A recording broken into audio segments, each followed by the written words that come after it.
Have you ever woken up to a bright, mysterious light, only to find yourself trapped in a totally different world? Our story begins when a summoning spell goes wrong. Takumi, an average salaryman from Earth, ends up in a glowing white space. There, he meets Lady Nolan, a graceful yet slightly panicked goddess. She explained that he has been summoned to a new world called Milgard using a summoning spell. But she immediately apologizes, revealing that Takumi's summoning was a mistake. The spell was supposed to summon someone else. She explains that a forbidden spell was activated in the Holy Sidonia Empire to bring mighty warriors from other worlds. But the spell made a mistake and scooped up Takumi. This mismatch could have caused severe damage to Milgard itself, which is why the spell had been forbidden in the first place. Lady Nolan adds that she attempted to intervene when the spell activated but was too late. While the actual targets of the spell arrived in the Holy Sidonia Empire, Takumi demands to be sent back to his original world, but Lady Nolan regretfully informs him that this is no longer possible. His body has already been altered to exist in Milgard. Now, he only exists in the form of soul and she can't send him back to Earth.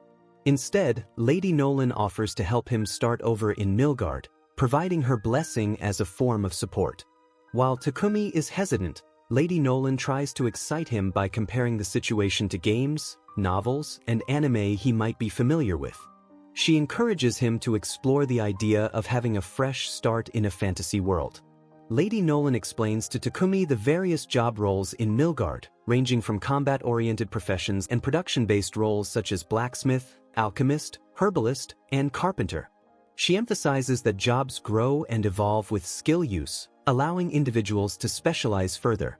Takumi, uncomfortable with confrontation, leans toward choosing a production job despite Lady Nolan teasing him for his boring choice. To support his decision, she grants him a special crafting spell, equipping him for success in his new path. Before he can fully process this, Nolan sends the spell directly into him, leaving him startled but ready to start his life in Milgard as a craftsman rather than a warrior. Upon arriving Milgard, Takumi starts testing his newfound abilities. He experiments with magic, casting spells like Water Ball, Wind Cutter, and Rock Ball. Each spell works exactly as described, confirming that magic is real in this world. He discovers high-quality wood called Trentwood, which can be used for crafting magical staves and spear shafts. While exploring the dense forest for resources, a massive horned rabbit is attacking a young girl. Using his new skills and a sprinkle of bravery, Takumi takes down the creature. Victory! Molly is amazed and thanks him profusely. She explains that she had wandered too far while gathering herbs and got lost. Relieved to be safe, Molly suggests taking the rabbit's carcass back to her village, explaining its meat is a rare delicacy. Takumi agrees, using his item box skill to store the rabbit, impressing Molly with his magical abilities.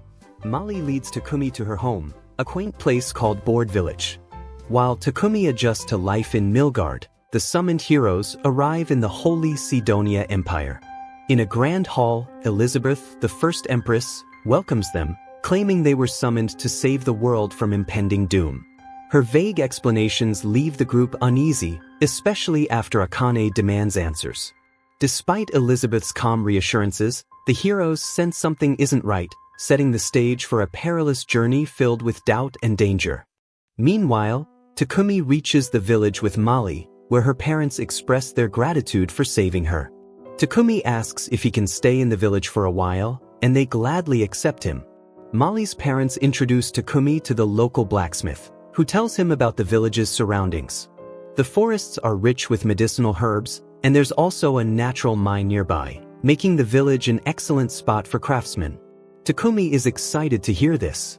However, Molly's parents mention that there is no inn in the village for him to stay in. The blacksmith insists they can build him a house quickly. The villagers gather and take Takumi to a vacant lot.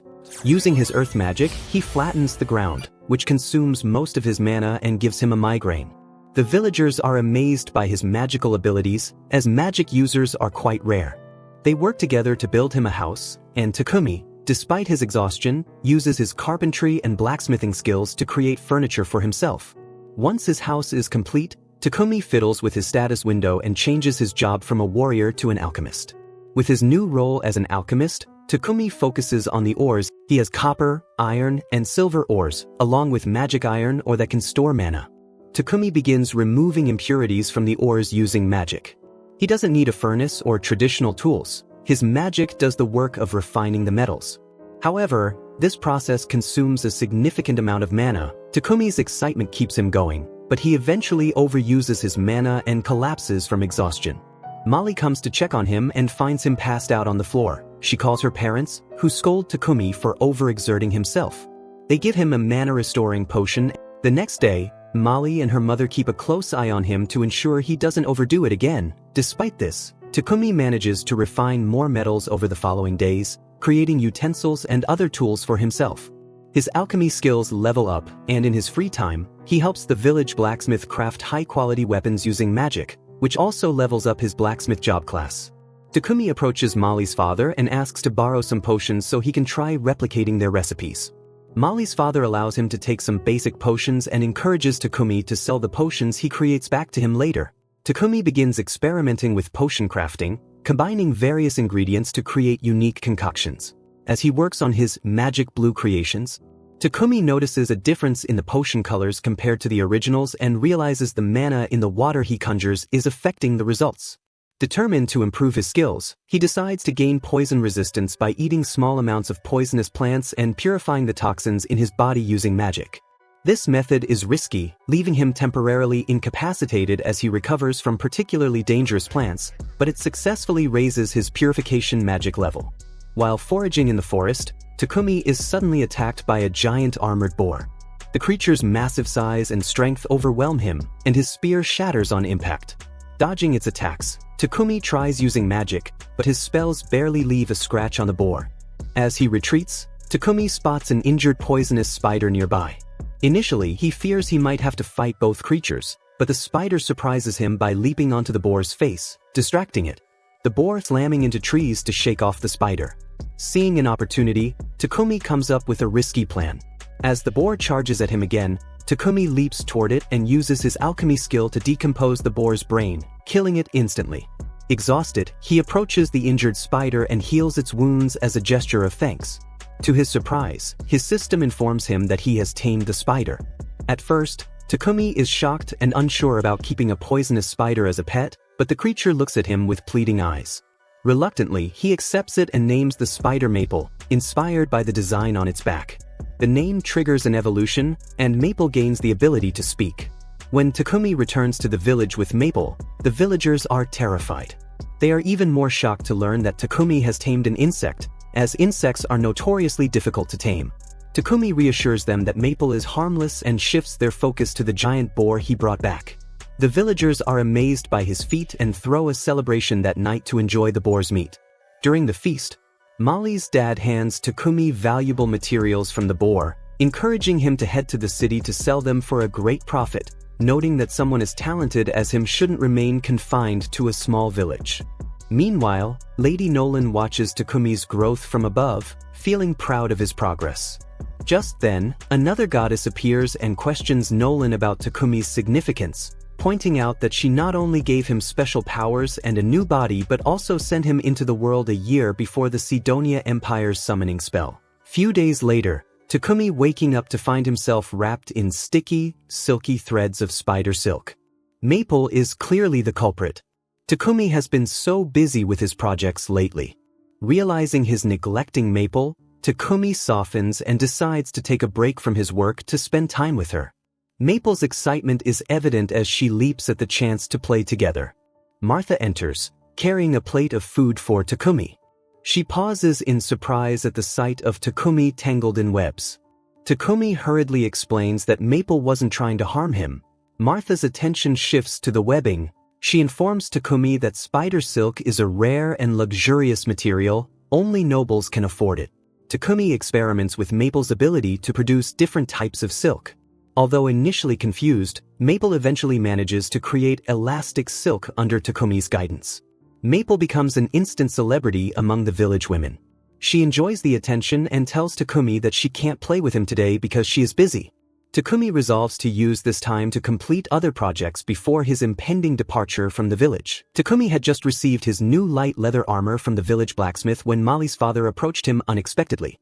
With a serious tone, he asked Takumi when he planned to leave the village. Takumi hadn't even announced his departure yet, but it seemed the villagers already knew he was destined for greater things in the city. They informed him that a merchant from a neighboring city was visiting soon, and they had secured Takumi a spot on his carriage. Overwhelmed by their support, Takumi expressed his heartfelt gratitude to them. Later at home, Takumi encountered Molly's mother about to discard the innards of horned rabbits her husband had hunted that morning.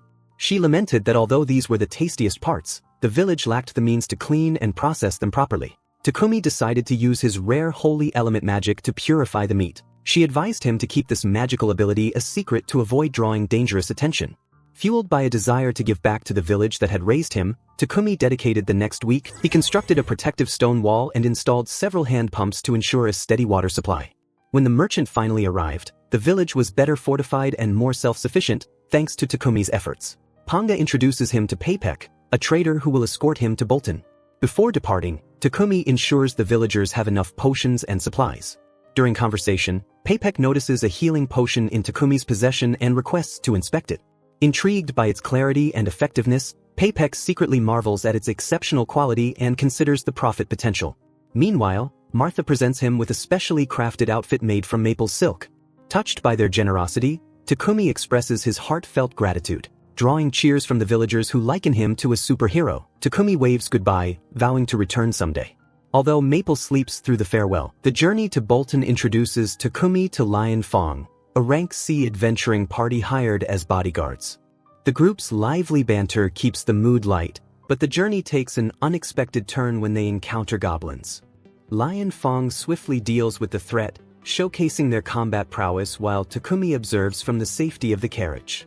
Takumi marvels at their efficiency, realizing the importance of skilled allies in dangerous territories. The rest of the journey passes without incident, and after 3 days, the group reaches the bustling city of Bolton. Takumi is struck by the lively streets filled with merchants hawking their wares. Takumi quickly notices a foul odor in the air, which Paypek explains comes from the lack of proper sewage treatment in the common areas. Nobles use magical purification devices, leaving the rest of the city to deal with untreated waste. Takumi's first destination in Bolton is the Adventurers Guild. He registers himself and Maple, officially joining the guild. The receptionist, Hans, explains the process and emphasizes the importance of completing at least one quest a month to maintain active membership. Takumi agrees. Scene transitions to Paypek's office, where we find Paypek discussing the price of the potion with Takumi. Paypek offers Takumi 10 silver coins for each healing and stamina potion, and 50 for mana potions. Takumi is surprised by the high value, equivalent to millions of yen. Paypek admits the offer is slightly below market due to Takumi's unknown status. Takumi agrees, seeing a potential successful partnership. Paypek suggests Takumi get a home with a workshop to enhance his production. Paypek's servant shows Takumi a spacious mansion with a storehouse, ideal for crafting. Despite its grandeur, it rents for only 1 gold and 50 silver coins monthly. Convinced of its value, Takumi decides to establish his new base of operations there. Eager to prove his worth, Takumi tackles Bolton's sanitation issues with using his earth, water, and light magic by creating a prototype toilet featuring a purification system that efficiently breaks down waste and reuses water.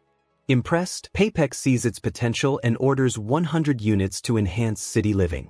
Takumi agrees. After the deal is done, Paypek advises Takumi that he needs extra hands and suggests taking in a slave instead of hiring workers.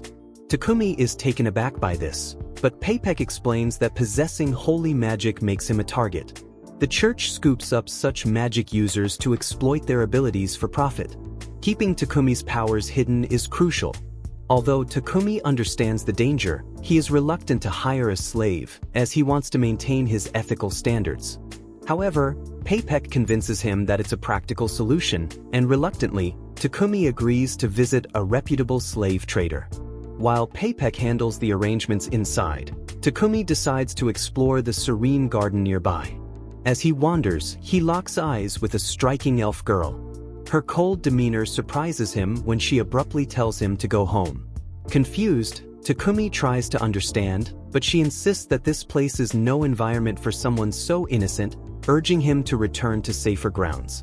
Inside, the owner of the trading company, Mullen, introduces herself to Takumi. Peepak explains that Takumi is hesitant about forming a slave contract, which Mullen understands. She explains that in the kingdom of Barkula, things are different. Here, slave rights are protected, and the rules are clear. Owners must provide food, clothing, and shelter to their slaves, and both parties are forbidden from causing harm to one another. Additional actions not outlined in the contract are also prohibited. Slaves, on the other hand, cannot share information about their owners with others. This system is a stark contrast to what Takumi expected. Mullen further explains that there are various types of contracts. Those who become slaves to repay debts, criminals who choose slavery as a form of reform, and prisoners of war who can earn a place to live through a contract. There are also unfortunate cases where people are forced into slavery by bandits, which is illegal. Peepak suggests that Takumi might prefer a war slave, as their terms include that they cannot be freed without their master's permission. Mullen is curious about Takumi's reasons, and Peepak shares that Takumi is a skilled and talented producer who needs to focus on his work. Takumi is also required to complete quests for the Adventurers Guild and is struggling to manage his daily affairs. Takumi explains that he needs someone to manage his mansion and handle all the housework, as he has many confidential skills and often needs to venture into dangerous areas to gather materials. He would benefit from having someone who can also protect and accompany him on his travels. Mullen understands his needs and decides that Takumi will require 2 slaves. She introduces a girl named Maria, who was kidnapped by bandits as a young child and has no family left. Maria has been trained in reading, writing, and general housekeeping. Takumi describes his mansion, and Maria confidently states she can manage the household by herself. Takumi notices something in Maria's demeanor that makes her question why she is still available. Flustered by the compliment, she clarifies that she can only perform general housekeeping duties. Takumi assures her that's exactly what he needs, and Maria double-checks to confirm that there are no other expectations beyond her role. Satisfied with Takumi's answers, Maria agrees to form a contract with him. Takumi still needed a battle slave for protection and assistance on his quests. Mullen, the owner of the company, hesitated to recommend anyone. However, Maria interrupted, mentioning Sophia, a battle slave she knew was still at the company. Mullen didn't appreciate being contradicted and sent Maria back to her room to pack. Curious about Maria's claim, Takumi asked Mullen if it was true. Mullen admitted that Sophia was indeed there, but quickly added that she didn't think Sophia would be suitable for Takumi due to her various issues. Despite Mullen's reluctance, Takumi insisted on meeting Sophia to see for himself. When Takumi and Mullen reached Sophia's room, Sophia was surprised to recognize Takumi as the boy from the garden earlier. Mullen then shared Sophia's background. She was captured more than 50 years ago during a conflict between the Kingdom of Triera and the Kingdom of Yugur, an elf nation. Elves, explained Mullen, naturally live long lives, which is why Sophia looked so youthful despite her age. Mullen also revealed Sophia's physical challenges. She had a noticeable scar on her ears, and her right hand and left leg were impaired, which hindered her mobility. Additionally, Sophia had lost her ability to use elemental magic, a trait elves are known for, likely due to a curse. Given these conditions, Mullen doubted Sophia's suitability as a battle slave. Still, Takumi wanted to assess the situation himself. He asked for a moment alone with Sophia. Once they were alone, he gently took her face in his hands and looked in her eyes, checking her status without her explicit permission, a method he wasn't fond of but felt necessary. To his surprise, Sophia's attributes were exceptional. Despite her physical limitations and the curse, her underlying potential was outstanding. Convinced of her capabilities, Takumi decided he wanted to help Sophia overcome her challenges. He believed that if the curse could be lifted, she would be an invaluable ally. When Mullen returned, Takumi informed her of his decision to take Sophia under his care. Sophia was hesitant, reminding him of all her flaws, but Takumi reassured her that he was determined to address these issues. Mullen, intrigued by Takumi's confidence and resolve, agreed to finalize the arrangements. Soon after, Mullen prepared the contracts. She used magic to formally bind Takumi, Maria, and Sophia to the agreed terms. With the contracts executed, Maria and Sophia officially became Takumi's slaves. Both expressed their gratitude to Takumi. Maria promised to diligently handle the household tasks, and Sophia vowed to strive to meet his expectations as well. Thus, with determination and new responsibilities, Takumi set out to ensure that both Maria and Sophia could lead better lives while aiding him in his quests and daily affairs. Takumi brought Maria and Sophia to his home, where they were greeted by an unexpected sight: a spider named Maple, which Takumi revealed was his pet. The girls were initially shocked, having never heard of someone keeping a deadly spider as a pet. Their surprise grew when Takumi showed them that they would each have their own room and shared access to a large bath.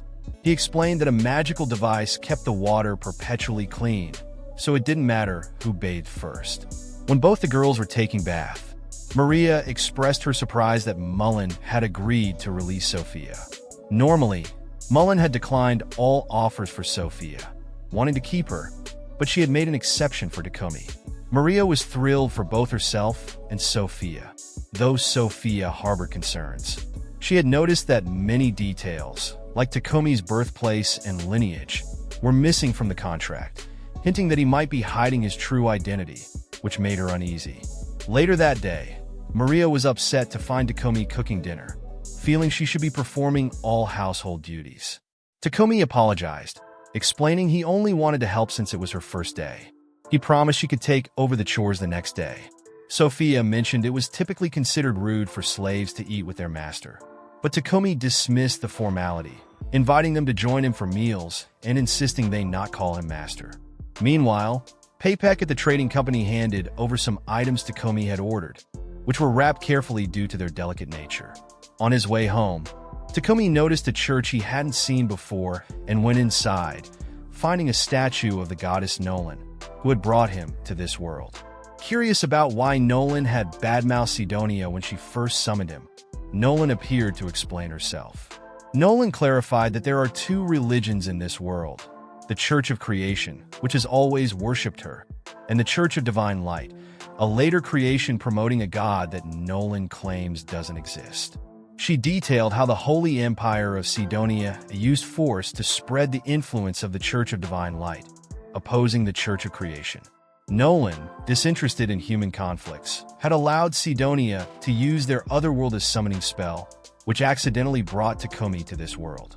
Nolan admitted she disliked bringing up old mistakes, but explained that she had given Takumi a super blessing which would last indefinitely. However, she warned him that as he expanded his influence, the protective aspects of the blessing would diminish.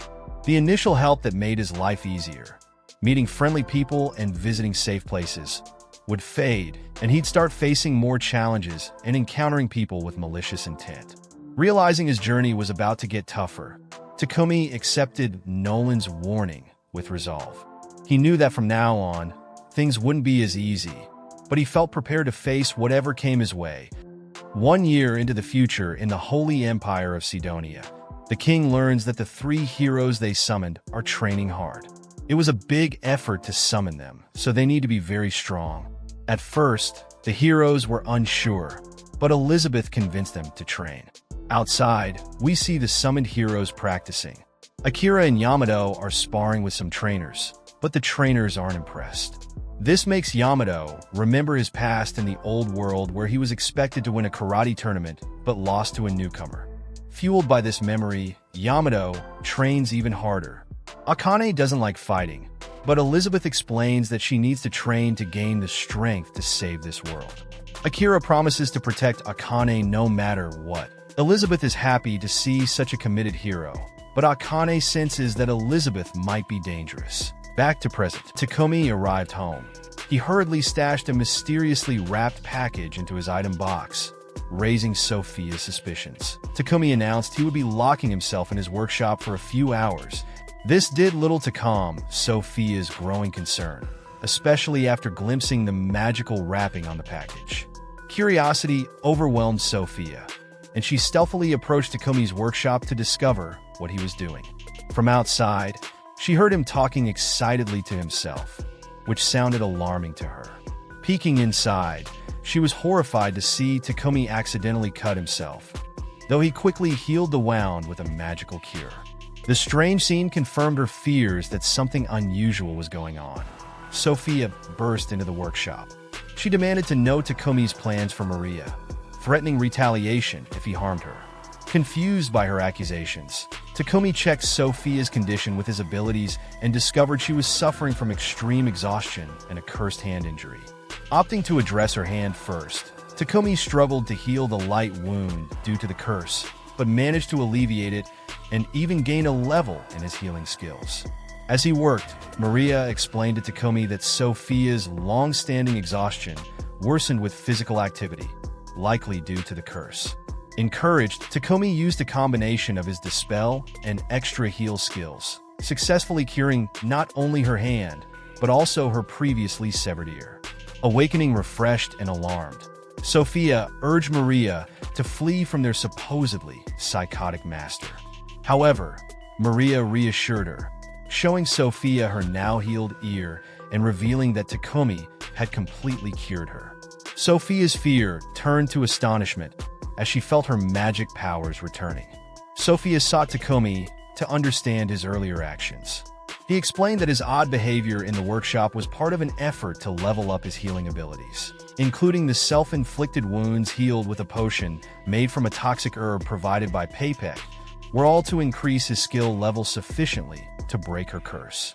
As for the misunderstanding about Maria being cruel, realizing Takumi's intentions were to help, not harm, Sophia was moved to tears and apologized for her suspicions, swearing her lifelong loyalty to him. Takumi, relieved, accepted her loyalty, grateful for her understanding. They shared a moment of reconciliation, observed by the goddess Nolan, who was keeping an eye on Takumi's progress from afar, intrigued by his growth and the unfolding dynamics. The story continues with Takumi visiting the library the next morning, looking for information on alchemy. He finds only 4 books on the topic and is surprised by how scarce the information is, especially since alchemy seems straightforward to him. However, he soon realizes that these texts are in the ancient language of this world, and he can only understand them because his friend Nolan blessed him with the ability to comprehend every language in this world. Later that day, Takumi, Maria, and Sophia finish making a batch of toilets. Takumi decides to take a break from toilet making. Maria asks him about his plans, and Takumi shares that he wants to go on journeys to find new alchemy ingredients and explore the unique sights and ruins of the world. He intends to take Sophia as his bodyguard and asks Maria to stay and look after the house. Maria isn't happy about being left behind, as it would make her feel lonely. She pleads with Takumi to let her come along. Before making a decision, Takumi checks Maria's abilities by using a magical appraisal. To his surprise, Maria has strong abilities. She's not the strongest, but she can definitely defend herself. Convinced by her capabilities, Takumi agrees to take her along as long as she feels prepared for the journey. Sophia offers to train both Takumi and Maria in magic and combat to ensure they are ready for any threats they might encounter. Takumi likes this plan and asks Sophia to start their training. As they prepare for the expedition, Takumi starts making weapons for the group. Sophia quickly lists off a variety of weapons she would like, being an experienced warrior. Maria, who has only basic training with a short sword, suggests a set of battle knives would be sufficient for her. However, Sophia points out that knives would put Maria at a disadvantage due to their limited reach. She recommends a spear for Maria and offers to teach her the basics. While Sophia trains Maria, Takumi begins crafting the blades for the weapons. This task uses up a lot of his magical energy, so he drinks a mana potion to recover. The final step in making the weapons involves Takumi enchanting the blades with attack and auto-repair properties to reduce the need for maintenance. Once he completes the blades, he moves on to crafting the handles. Since Maria chose battle knives, she will need sheaths for them. Imagining Maria equipped with knives strapped to her thighs nearly overwhelms Takumi. Moving on, Takumi decides to make armor for Maria and Sophia. Instead of asking them for their measurements, he uses life-size dolls he had previously created with his special appraisal skill. He keeps the reason for having these dolls to himself. For the armor, he plans to use maple silk and hide from an armored boar he had encountered. Since he's never made armor for others before, he lets his imagination run wild and experiments with various designs on the dolls.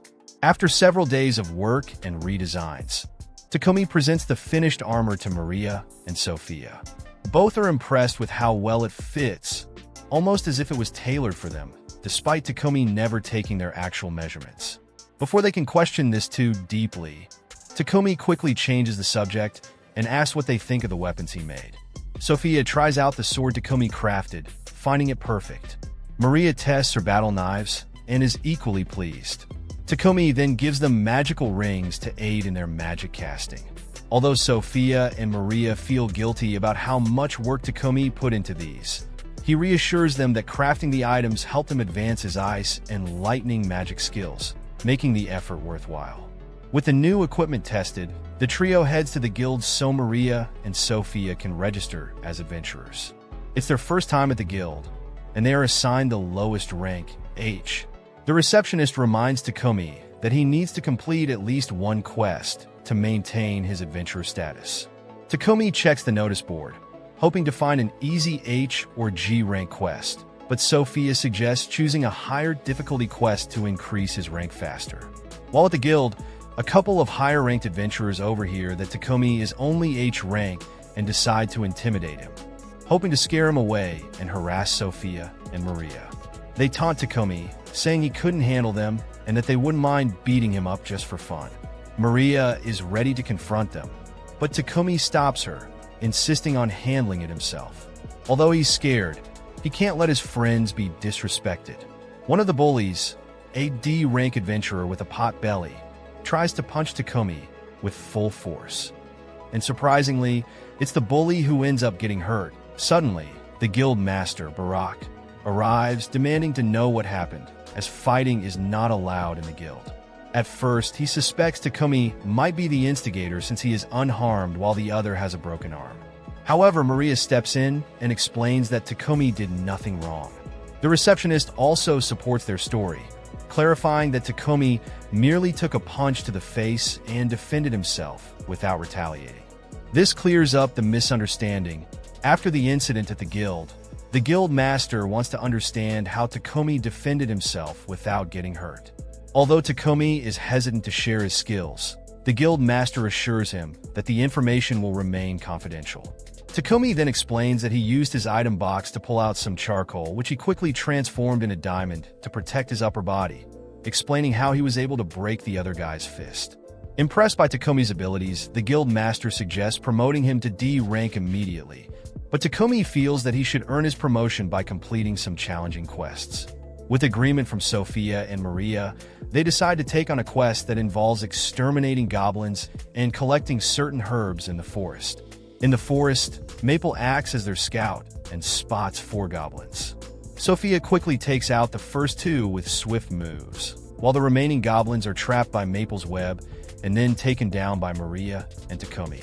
As they progress, they encounter a large number of goblins, nearly 100 in total, leading Sophia to suspect a nearby goblin encampment, which might include a powerful goblin general. Despite the potential danger, the group feels confident in their abilities to handle the situation, especially with Sophia's spirit magic, Maria's earth magic, and Takumi's elemental magic.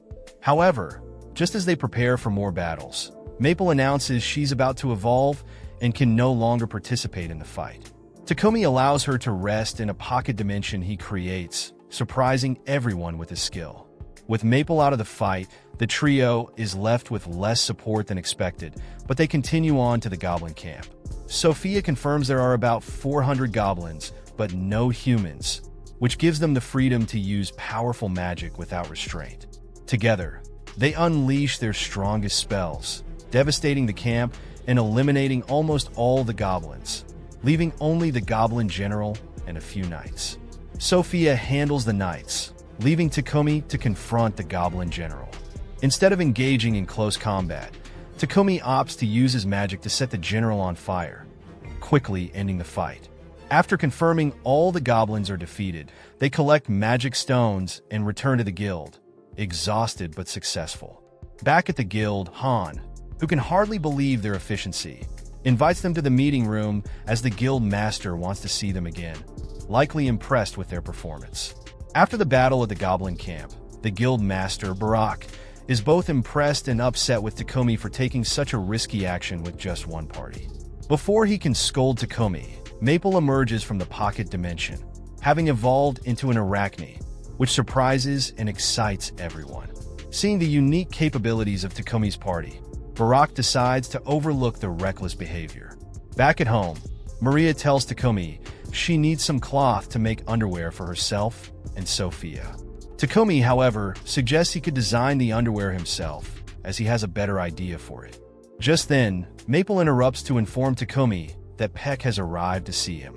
Takumi meets with Peck, who delivers a message from Lord Marcus Godwin of Bolton, requesting a meeting with him.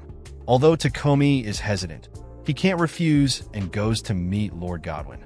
Fortunately, Godwin turns out to be quite reasonable. He thanks Takumi for the toilets he made, which have significantly improved town sanitation, and acknowledges Takumi's role in taking down the goblin camp, recognizing him as an asset to the nation. Godwin also warns Takumi to be cautious, as the powerful Sidonia might target him in the future. A few days later, Takumi finishes making the underwear for Sophia and Maria, but it turns out to be more challenging than he expected, leaving him exhausted. Sophia and Maria are very appreciative and praise the design. Absent-mindedly, Takumi asks if they'd like to try them on right then so he can check the fit. Realizing what he just implied, he quickly leaves the room in embarrassment. Maria and Sophia are a bit disappointed, as they were willing to try them on if he had stayed. A few days later, Takumi, craving ice cream, decides to build 3 refrigerators from scratch. The girls are amazed when they notice that a cool breeze comes from inside the refrigerators. They open the doors and sit in front of them, enjoying the cool air. Takumi, not knowing how to explain ozone layer depletion to them, starts thinking about how he combined iron and other elements to create stainless steel. He also used a magic device that can cool its surroundings, which helped him make the refrigerators. He tells Maria that the refrigerators can keep food fresh for a long time, and she thanks him because now she can always have fresh ingredients to cook with. Takumi decides to keep the blue refrigerator because Sophia likes it. He plans to take the other 2 refrigerators to Peepak's office to show him. Takumi then tells the girls that he will start working on another project after that, upgrading their weapons. Although Sophia thinks they don't need new weapons right now, Takumi explains that, sooner or later, they will go on an adventure and should keep improving their equipment until then. He heads to the guild to learn more about the best materials like mithril and adamantite. The receptionist tells him that these materials are rare and that no blacksmith in the area can handle them properly. She suggests that he visit the country of dwarves, where blacksmiths are much more skilled. Then, the receptionist remembers that Takumi is an alchemist and tells him that he can synthesize his own mithril, but it's a long and exhausting process. The fastest way to get mithril would be to mine it from a mine to the northwest, but only people affiliated with the blacksmith guild can enter it. The receptionist comes up with a workaround. She tells Takumi that if he accepts a quest to defeat monsters inside the mine, he can also gather mithril and adamantite while hunting the monsters. Takumi likes the idea, but just as he's about to leave, the guild master appears and says he has good news. He tells Takumi that the city is running low on treant wood, which can be obtained by defeating tree monsters called treants. These monsters are found on the way to the mine. Takumi feels a bit nervous because the guild master is too close, but he agrees to take the quest to hunt treants on his way to the mine. The guild master also mentions that a blacksmith has requested a bodyguard for his trip to the mine. He asks Takumi to take on this job as well. Takumi realizes he is getting a lot of work all of a sudden, but the guild master promises that they will promote Takumi and his girls if they successfully complete the quests. Takumi agrees and asks how long it will take to reach the mine. The receptionist tells him it will take 1 week with normal horses, but only about 4 days with monster horses. Unfortunately, they don't have any monster horses at the guild right now. At that moment, Riel, a member of the Lion Fong group whom Takumi had met earlier, arrives. He says his party is currently using the monster horses. Takumi and Riel catch up, and Riel tells the guild master that they hunted a buffalo on the way and came back to deliver it before it spoiled. Riel is planning to return to his friends the next day. Takumi asks him to stay the night at his place, and Riel gladly agrees. Riel accompanies Takumi on his trip to see Peepak. When P-Pack sees the refrigerators, he goes absolutely crazy with excitement. Takumi tells P-Pack that he is going to the mine to get some mithril, and P-Pack decides to lend him a carriage drawn by monster horses for the journey. However, in exchange, P-Pack wants to buy some of the ores Takumi collects from the mine. Takumi agrees, and they prepare for the journey ahead. Afterward, Takumi visits various blacksmiths to see if anyone can help him with mithril, but none of them are able to assist him. By the time he returns home, it's already dark. Suddenly, Riel spots a hostile figure approaching and suggests they run instead of fight. However, the hooded figure kicks him down and reveals herself to be Sophia. She thought that Riel was trying to kidnap her precious master. She raises her weapon to strike him, but Takumi quickly stops her. They apologize to Riel for the misunderstanding, and he tells them that it's okay, but now he has a lot of questions. They soon reach the house, and Riel is surprised to see Maple has evolved. He's also a bit jealous that Takumi lives with 3 beautiful girls while he's still single. Later, Takumi explains to the girls about the quests he took from the guild, and they agree to go on the missions the next day. After Riel leaves, Takumi starts working on new weapons for the group. He tries to make a huge tungsten sword that can absorb enemy mana, but it's incredibly hard to use his alchemy skill on it.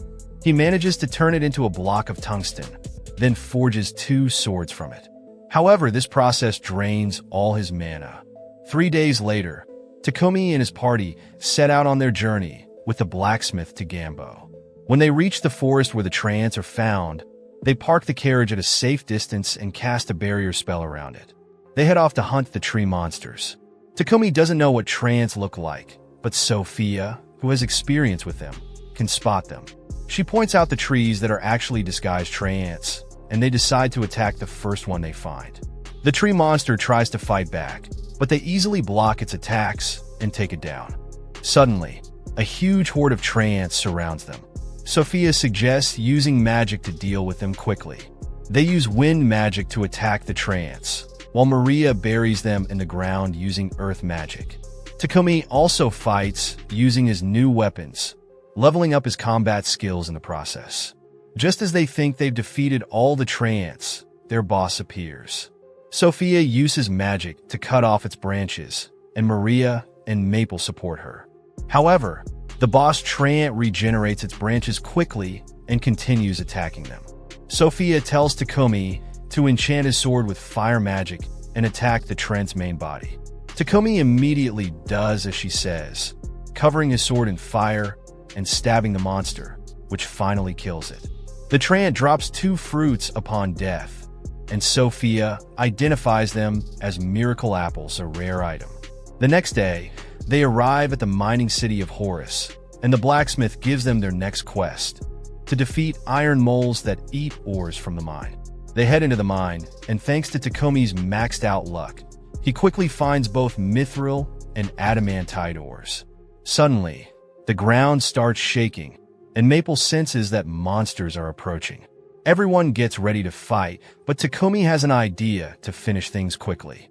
When an iron mole pops out of the ground, he creates a bright light using magic, blinding and stunning it. Sophia easily kills the mole afterward. Takumi explains that since moles live in darkness, they aren't used to bright lights, which is why the tactic worked.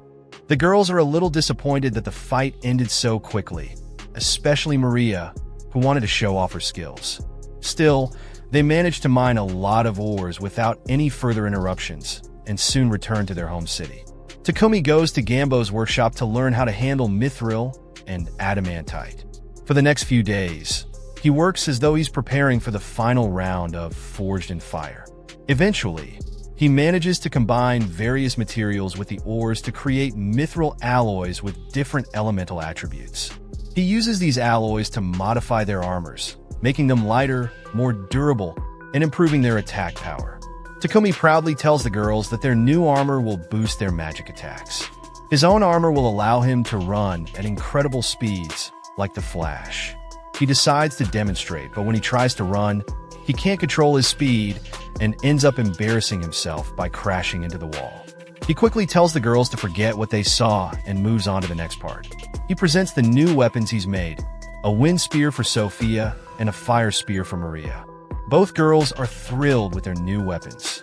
Sophia tells Takumi that her main job is to protect him and that she would sacrifice her life for that. She adds that she wants a sturdy shield to do her job properly.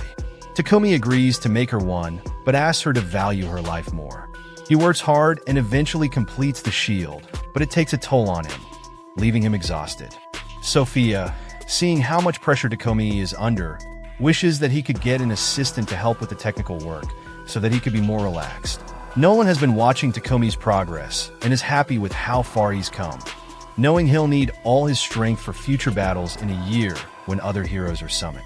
Meanwhile, Akira and Yamato finish their training and are sent on a mission by the King of Samander, which seems suspicious. Back in Takumi's time, in the royal capital, the Lord receives a letter from Sidonia about Takumi's quests and his use of purification magic. They don't know who he is yet, but plan to take action, involving the church, sending a messenger to meet with the king of Barkula.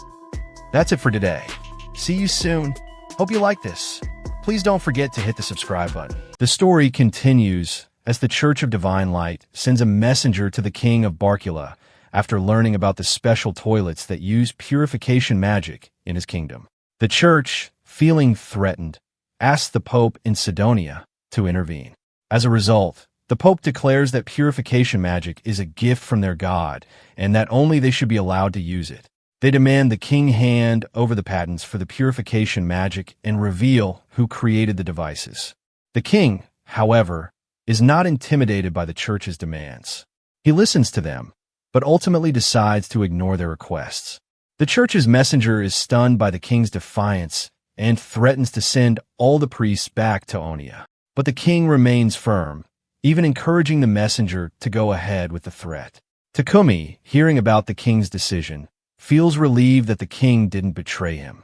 However, he's worried about the conflict that could arise if the Church of Divine Light turns against Barkula. The church has a lot of power, especially with the backing of Sidonia, and Takumi fears that this might lead to major problems for Barkula. But P-Pack reassures him, telling him not to worry. There are other religions in the world, like the Church of Creation, which is also quite strong in Barkula. Though the Church of Divine Light has widespread influence, it's not the only church in the kingdom, so its absence won't cause much of a problem.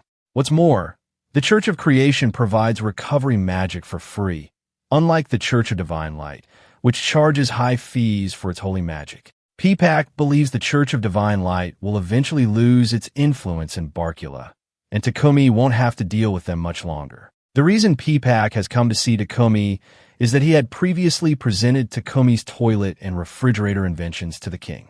The king was so impressed by these inventions that he asked P-Pack to bring Takumi to meet him.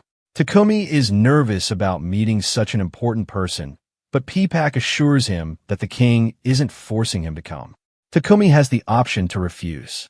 However, P-Pack urges him to accept the meeting since it would help improve his company's relationship with the royal capital. Takumi reluctantly agrees to the meeting. Later that evening, Takumi talks to Sophia and Maria about the trip. He asks if they would be willing to accompany him to the royal capital. Both Sophia and Maria are excited and agree to go with him. Takumi suggests they depart a week from now, but they have a lot to prepare before then. The journey will take about 7 days, so Maria needs to pack plenty of food for the trip. Meanwhile, Takumi plans to work on new cloaks for Maria and Sophia. He has received some dark magic stones from P-Pack, and if he uses them, he can enchant the cloaks with a perception blocking spell. This spell will be useful in combat. But Takumi's main reason for making the cloaks is to protect Sophia and Maria. Sophia and Maria head out to do some shopping, and while picking out some fruit, Maria complains that Takumi doesn't believe in himself enough. Sophia agrees and starts listing all of Takumi's good qualities. She mentions his looks, his talent for alchemy. Maria starts to notice how excited Sophia gets when talking about Takumi, and she begins to wonder if Sophia might be in love with him. Sophia quickly denies this and insists that she only loves Takumi as her master. But Maria, with a knowing smile, is certain there's a love story hiding underneath. Takumi is back at the church in town, kneeling before the statue of Nolan to pray. Soon, a bright light shines down on him, and he finds himself in Nolan's domain. She greets him warmly, saying it's been a while since they last spoke. She heard about his invitation to the royal capital and assumes he's come to pray for safe travels. Nolan tells Takumi that if he's here for that, he should have brought an offering for her. Takumi, however, tells her that he's not here for that. He has some questions he wants to ask her. He mentions that the goddess worshipped by the Church of Divine Light is named Annette, and he wonders if there really is another goddess besides Nolan. Nolan confidently tells him that she is the only true goddess.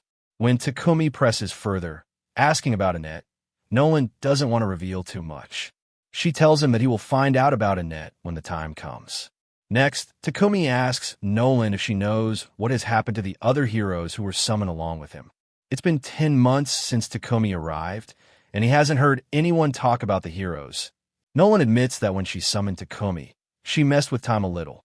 She sent him 1 year into the past, so technically, the other heroes haven't been summoned yet. Takumi is confused and asks why Nolan would go through all the trouble of sending him back in time.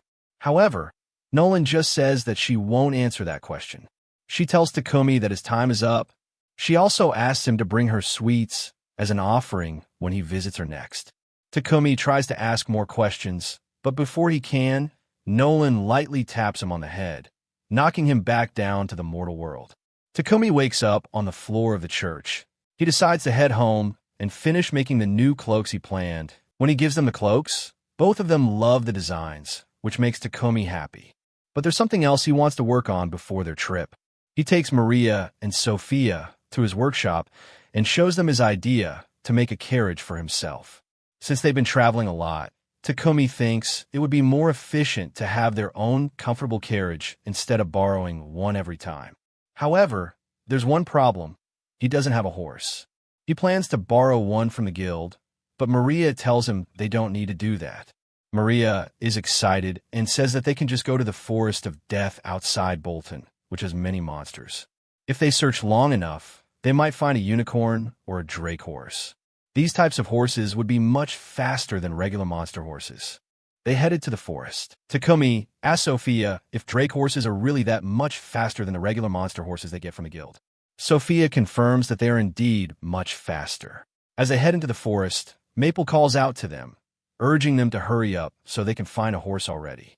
Maple is clearly excited. Before the others could catch up to Maple, Sophia senses a monster nearby.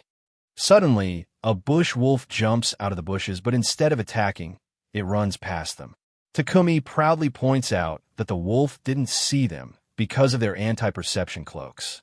Sophia is impressed with how effective the cloaks are, but suggests that they take them off so they can actually fight some monsters. After taking off their cloaks, Sophia quickly slays a boar in one blow. Maria is excited because she can prepare the boar meat for their trip. However, Maple is growing impatient and tells everyone to hurry up. Just then, Takumi spots a dead tree on the ground and thinks it might be useful for the carriage he's building. He and Sophia prepare to chop it up. Maria is busy with the meat, and Takumi is focused on the tree, so Maple decides to go ahead by herself to find a horse. As Maple makes her way deeper into the forest, she notices a lot of dead trees in the area. She wonders what could have caused so many trees to die. Continuing on, she eventually finds a drake lying on the ground, looking injured. Maple cautiously approaches the drake and asks if it's wounded. The drake fires a lightning strike at her. Maple quickly backs away, but she realizes that the drake is just scared because it's hurt. She understands how it feels, remembering how she felt before Takumi found her. Maple reassures the drake. As Maple waits for help, 2 termite monsters suddenly appear. Maple realizes these termites are the ones that injured the drake. Quickly, she uses her webs to trap the termites and tosses their bodies in front of the drake, where they get electrocuted. However, more termites are coming, and Maple quickly weaves a barrier out of silk to protect herself and the drake. The barrier buys them some time, but it won't last long. Eventually, the termites break through. Panicking, Maple tries to call Takumi for help, but there's no response. Worry creeps in as she fears he's too distracted by the tree he found to remember her. Hopelessness sets in, and just as the termites break through the barrier, Maple shuts her eyes, expecting the worst. When she opens her eyes again, she finds Takumi standing over her, and a wave of relief washes over her. She jumps into his arms, overjoyed that he came to her rescue. Takumi explains that her barrier blocked her mana signal, which is why he couldn't hear her. Once he realized she was out of contact, he rushed to her last known location. Takumi then notices the injured Drake behind Maple. She asks him to help the Drake, but the Drake repels him, still distrustful. Sophia warns Takumi that they need to leave soon. More termites could be nearby. However, if they leave the Drake behind, it will certainly die. Takumi decides to use his pocket dimension to keep the Drake safe until they can return home. Sophia cautions that storing such a high-level beast without a contract will strain Takumi's body, but Takumi is confident and proceeds. As soon as he places the Drake in the pocket dimension, Takumi collapses from the exertion and faints. The girls bring Takumi back home, but despite 12 hours passing, he still hasn't woken up. The strain from the Drake being in the pocket dimension continues to drain Takumi's energy. Since he's unconscious, he can't open the barrier to release the Drake. Sophia contacts Maple and asks her to open it from the inside. Maple agrees, but warns that the Drake might be frightened by the sudden change in environment. To keep the Drake calm, Maple sets up a tent in the front yard before opening the pocket dimension. Meanwhile, Maria goes to buy medical supplies and asks Sophia to stay by Takumi's side. Later that night, Takumi finally wakes up. He goes outside to find the Drake, and Maple has been speaking to it about Takumi while they waited. After introducing himself, Takumi asks the Drake if it would form a contract with him. The Drake agrees, trusting Maple's judgment. With the contract formed, Takumi casts a healing spell, High Heal, and the Drake's wounds are instantly healed. It stands up fully recovered. Takumi realizes he needs to name the Drake. Following the theme from Maple's name, he names the Drake Camellia, after a tree that keeps its leaves year-round. Maple is happy to see Camellia healed. With everything settled, Maria calls everyone inside for dinner, having made a delicious meal. Takumi, who hadn't eaten all day, is relieved to finally enjoy a meal. A few days later, Takumi decides to visit his blacksmith friend. He wants to make horseshoes for Camellia and fix some things on the carriage. But Sophia is worried about Takumi. He has been working too much lately, especially since he got a big order for refrigerators and potions from the merchant P-Pack. She tells him to rest, since he still hasn't fully recovered from his recent accident with Camellia. Takumi reassures her that he's fine and says he'll visit the Adventurers Guild. At the guild, Takumi finds a young boy causing a commotion. The boy is talking about a monster he claims to have seen. Takumi asks the receptionist about it, and the receptionist gives him a rough sketch of the monster many people say they've spotted around the city. The receptionist doesn't believe the reports are true, especially since there's been no real damage done. Because of this, the guild hasn't taken any action. Takumi then tells the receptionist he's there to register another pet. The receptionist laughs, saying he won't be surprised by whatever monster Takumi brings out. Takumi opens the pocket dimension, and Camellia's head pops out with Maple on her back. The receptionist, terrified, quickly matches their silhouette with the sketch of the monster. The guild staff starts panicking, recognizing Camellia and Maple as the so-called monster everyone had been talking about. Before Takumi can understand what's happening, the guild master sternly asks him to come to his office. Meanwhile, Sophia goes to visit the slave merchant she once belonged to. She asks if there are any slaves who can help Takumi with his technical work. The merchant, a goth woman, says she doesn't have anyone suitable at the moment, but will reach out to her contacts to see if they can help. The goth woman also comments on how much Sophia has changed since entering a contract with Takumi. Sophia doesn't understand what she means, so she just thanks her and leaves. On her way back, Sophia runs into Maria, who is grocery shopping. They decide to pick up Takumi from the blacksmith shop. When they get there, they find Takumi asleep on a pile of wood, humping a log in his sleep. The blacksmith tells them Takumi had worked too hard and collapsed from exhaustion. He says that if Takumi keeps pushing himself this hard, he might end up sleeping forever. For now, though, there's no danger to him. The next day, Takumi finishes his luxurious carriage. When the girls see it, they are shocked to find that the inside of the carriage is much bigger than it looks. Takumi explains that, as a kid, he watched a lot of Doctor Who, so he used spatial magic to make the interior of the carriage larger. It's now a full-fledged house with anti-shaking features, meaning it won't rattle during travel. Sophia says it must be the most luxurious carriage on the continent, but Maria is just happy she'll be able to do household chores while they travel. Soon after, Takumi and his party set off for the capital. Camellia runs swiftly, pulling the carriage, while Maria and Maple enjoy the ride, driving the carriage. Inside, Takumi and Sophia don't feel any bumps because of the anti-shaking magic. Camellia levels up quickly from all the running, and soon they meet up with Peepak and Lord Godwin. Peepak is immediately curious about Takumi's carriage. As soon as he steps inside, he can't believe what he sees. The luxurious features of the carriage make him act a bit crazy, and he starts pressing Takumi for details. He promises to pay a fair price for the secrets behind it. But before things get too wild, Lord Godwin steps in and gives Peepak a karate chop, telling him to calm down. Peepak listens, and Godwin starts praising Takumi's work. He says that this carriage is truly amazing, and if he had one like it, his reputation and territory would greatly improve. Takumi realizes that even Godwin wants a carriage like this, but he's not ready to hear the price the noble is offering. Godwin quickly offers Takumi 100 platinum coins for a carriage like this.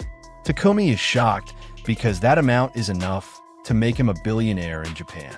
After the talk, they continue their journey, and after a few days, they reach the royal capital.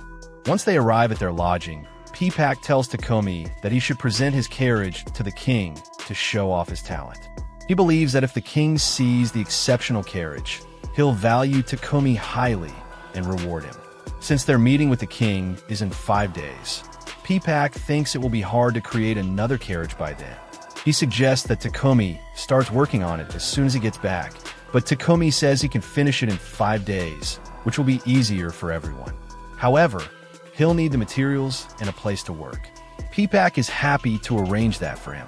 Later that day, Takumi tells the girls about Peepak's idea and informs them that he has arranged a space for him to work at a big slave company owned by a man named Burton. Sophia recognizes the name and tells Takumi that Burton's company is very reliable and well-known. Takumi doesn't care much about that, though, and begins looking at blueprints for the carriage. But then Sophia reminds him that he needs help. She says he's working too hard and should find an assistant. Takumi insists he's fine, but Sophia insists that nothing is more important than his health. She advises him to consult Burton's company for a slave who can help with his work. Takumi agrees and meets with Burton the next day. Burton tells him that he has someone perfect for the job, someone who can help with alchemy-related tasks. Meanwhile, Sophia and Maria are waiting outside the building when they notice that Maple is missing. Sophia decides to go after her and bring her back before she causes any trouble. But she's a bit late because a fox girl has already gotten scared and wet herself after seeing Maple. Sophia scolds Maple for running off on her own, then helps the fox girl up. The fox girl, feeling embarrassed, starts acting a little shy and shows interest in Sophia's book. She talks about her interest in alchemy, but Sophia doesn't get too involved and leaves her behind as she carries Maple outside. On their way out, they run into Takumi. He tells Sophia that he was just looking for her to join him when he meets a slave candidate. Sophia agrees to come along. It turns out that the fox girl, named Riva, is the one Burton referred to. Takumi begins explaining his work to Riva, and she becomes nervous. She explains that up until now, everyone has refused her because she has a lot to learn. She couldn't find any work, and because of that, she couldn't send any money back home to her sick mother. Takumi asks if she has any knowledge or interest in alchemy. Riva goes quiet, thinking about how everyone had told her that alchemy was a waste of time. Sophia steps in and tells Takumi that Riva has been studying alchemy and magic on her own. Takumi becomes curious and wants to know more about her progress. It turns out that both he and Riva are passionate about alchemy. They start discussing complex alchemy topics that no one else seems to understand. Takumi then gives Riva an alchemy circle to test her knowledge. Riva starts analyzing the circle, and after some time, she realizes it's a recipe for making sweets, but she doesn't fully understand what it means. She tries looking through a book for the answer, but can't find anything. Feeling desperate and afraid of being rejected again, she starts crying. She explains to Takumi that the circle mentions an ingredient that's not used in her hometown. She feels like she's failed again and missed another chance for a job. But Takumi doesn't get upset. Instead, he stands up and offers his hand to Riva, inviting her to join his party. Riva is shocked because she didn't solve his puzzle, but Takumi assures her that her understanding of alchemy was enough to pass his test. At that moment, the slave trader uses a contract spell to transfer Riva's ownership to Takumi. Takumi tells Riva that she'll receive daily wages, and her pay will increase as her abilities improve. Riva requests that Takumi send all her wages to her village because of the very poor place. Takumi is surprised by this, and Riva explains that she sold herself into slavery to earn money for her family, even though she knows that staying in slavery means she won't be able to buy her freedom. Takumi is confused because, as a debt slave, Riva won't be able to earn enough money to buy her freedom. But Sophia tells him to accept her request. She believes that by working with Takumi, Riva will become more skilled and her pay will rise. Even if she can never fully free herself from slavery, she will be able to live a better life and help her family. Takumi agrees, and Riva starts her new life with Takumi's party. With that, Takumi takes Riva to meet the rest of his crew. When Maria and Maple see her, they get so excited that they unintentionally scare Riva and explain that they wanted to give the newbie a warm welcome. Riva is touched by their honesty and excitement. She realizes that working with these people will be enjoyable, and it makes her feel more at ease. And her future with Takumi's group looks bright.